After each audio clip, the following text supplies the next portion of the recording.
आजकल बहुत सारे गुरु हो गए गुरुजी। तो सदगुरु को पहचानने में भी बहुत कठिनाई हो रही है। और बहुत सारी साधना पद्धति हम फॉलो करने का ट्राई करते हैं। इसके बारे में आपका राय क्या है? गुरु को पहचानने के दो तीन साधारण विधियां हैं।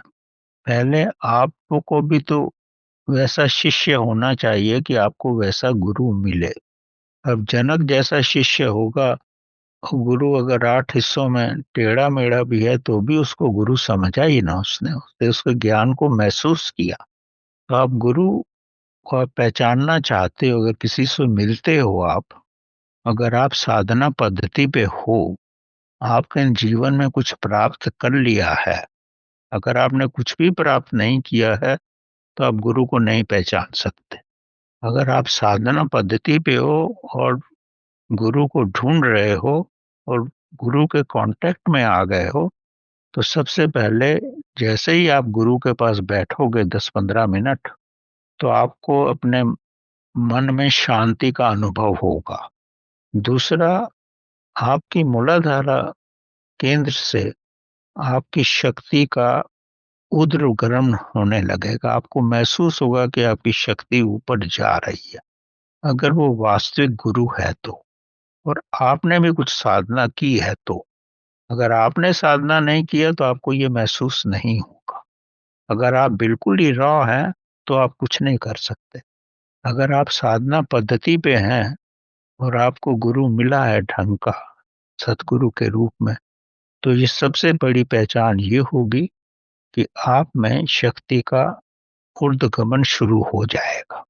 दूसरा, जब गुरु के नेत्रों में देखोगे आप, तो गुरु के नेत्रों में आपको शून्यता नजर आएगी।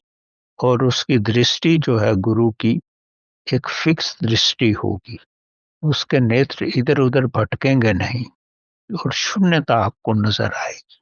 लेकिन पहले आपको शून्यता की समझ तो होनी चाहिए ना।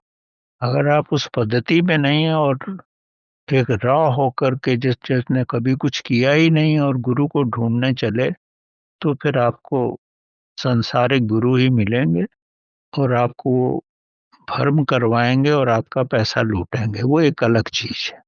लेकिन अगर आप खुद साधना की पद्धति पे हैं, तो गुरु की पहचान आपके लिए बिल्कुल भी कठिन नहीं होगी।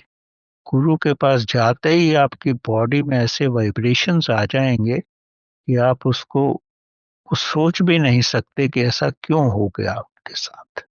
और बाकी उसकी दृष्टि में, उसकी उसके भावना में, उसकी वाणी में, वो सब आपको पूर्ण रूप से आभास होने लगेगा। लेकिन अगर आप ही रास्ते पे नहीं हो तो आपको कुछ नहीं पता लगा। फिर जो मिलेगा वही अच्छा है।